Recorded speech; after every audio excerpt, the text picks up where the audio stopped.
Well guys, if you follow the channel, you know we go on a lot of chukar hunts. And people often ask us, how can they get more chukar? So we decided to make a video that highlights the 5 most common mistakes we see chukar hunters make so that you can avoid them. Alright, let's jump right in. Mistake number 1, not walking far enough. Yep, so when you guys are out in the field, all of you guys that have been chukar hunting before know that you gotta walk far to get the chukar, but sometimes putting in that extra mile, heck even that extra half a mile, will get you to a place where you're gonna see some birds. We're not saying don't plan your hunt, don't just get out of the truck and walk 10 miles and you're definitely gonna get into some birds. Definitely plan where you wanna go, know your area, but you know, that next ridge or that next bowl or that next canyon, whatever it is, that might be the spot where there's some birds. If you've been walking for a few hours and you haven't seen birds and you decide to move, that move can cost you multiple hours. You gotta hike all the way back to the truck, you gotta drive to your new spot, you gotta walk into the next spot, and that's all time that you could have been hunting your original spot. So like I say, if you're confident in your spot, especially if you've been there before and you've seen birds, it's best to just stay there and be persistent. That's one of the best tools in our toolkit as far as being successful chukar hunting, is not giving up and hunting hard all day. By no means are we telling you to push yourself beyond your physical limits. If you're like Reed, it may be hard to walk those extra couple miles after you've pounded 4, 5, 6 bags of candy. So make sure that you do have the necessary provisions to keep going. As chukar hunters, you guys know that it requires a tremendous amount of effort, both physically and mentally. But sometimes just putting in that little bit of extra physical effort can get you those birds that you would have otherwise missed out on. All right guys, mistake number 2, you're not using e-scouting tools.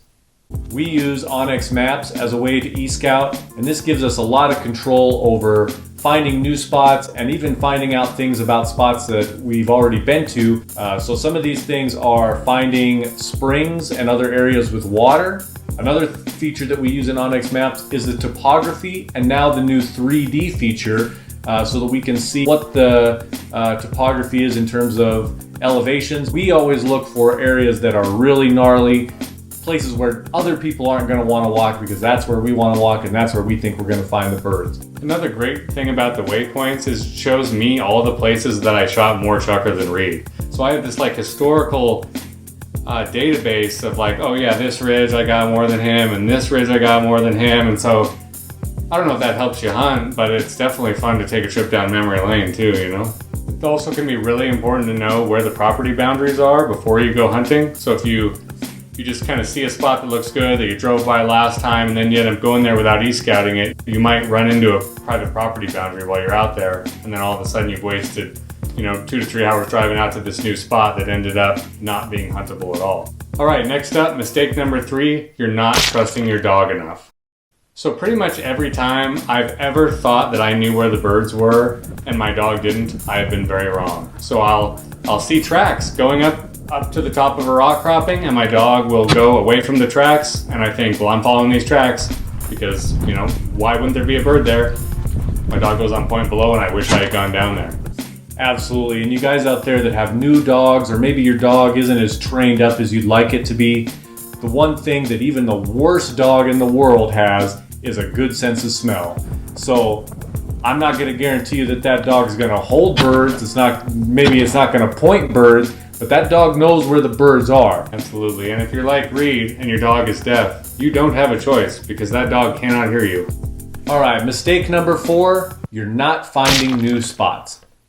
You guys know as well as I do, there's plenty of chukar hunters out there that go to the same spot every weekend and they hammer that spot.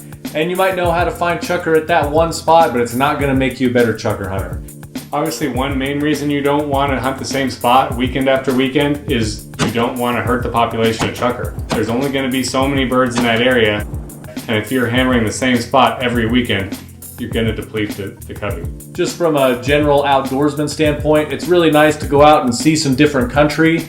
And even if you don't find, a really great spot every single time, that's nice to get out and see some different things. And, eventually some of those spots are going to start to pan out. It's always nice to have a backup spot, because how many times have we gone out and ended up seeing a truck parked up in the canyon where we wanted to go hunting? Another advantage to having a number of spots that you can go to and get birds is that you have a place to bring your buddies when you go hunting. So if you have 2 spots and your friends want to go, you don't necessarily want to give up your best spot. We all know that there's like certain places that you just don't take your buddies to.